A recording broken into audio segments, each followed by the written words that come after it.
Hello mga Inday! Ayan, ngayon nga i-unboxing na natin itong ating bagong laruan na which is ang Manocaster Lite. Ayan nga siya mga palangga, dumating kahapon and then of course makikita nyo naman dyan na talagang ang aking baby Nico kapag yan nakakita ng box.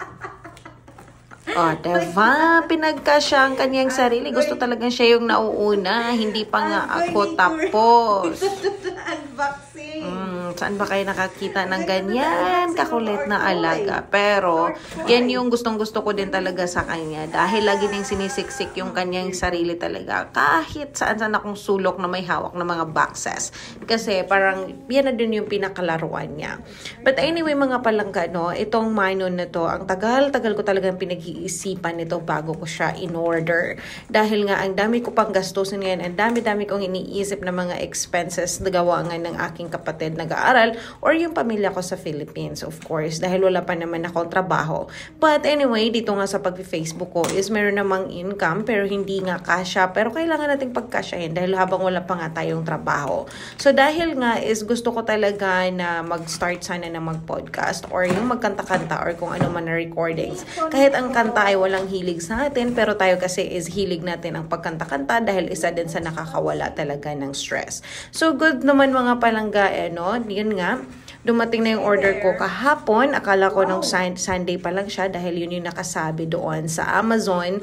Pero dumating siya kahapon, kaya na-try na natin siya kaagad. So far naman, kompleto dumating yung item natin at na-amaze ako kasi mabigat siya. So, ibig sabihin, maganda talaga yung quality niya. Although, maganda naman yung reviews, pero much better pa din talaga yung natatry natin bago natin masasabi na maganda talaga ang review.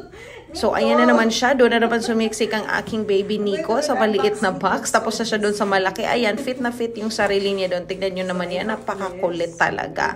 O, diba? Napaka-etchosero talaga nitong alaga ko na ito, no? So, kaya nakakaano din minsan. Kasi si Nico, mga palangga, ang kanyang lifeline is matanda na. So, ito nga siya S6AU AM200. Sa nagtatanong sa akin, no? Na nabibili ko iyan sa Amazon. So, ayan mga palangga, sa mga gustong bumili, try nyo na dahil ang ganda ng quality, mabibigat talaga yung mga parts niya, kaya masasabi talaga natin na maganda yan. So ayan nga mga palangga, after nating i-flex yan dyan, no, screenshot nyo na lang, tinatry natin kaagad. So nung unang setup ko dahil ginagamay pa nga lang, hindi ko pa siya masyadong na ano ko yung mga parts, kaya nung pangalawang try ko sa live mga palangga, so far maganda naman, pero kailangan ko pa talagang gamayin tong mga tools nito, no, yung mga parts, kung ano yung mga pagmimix ng mga effect.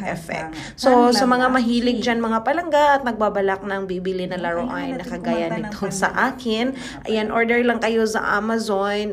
Kaya naman yung presyo, ayan.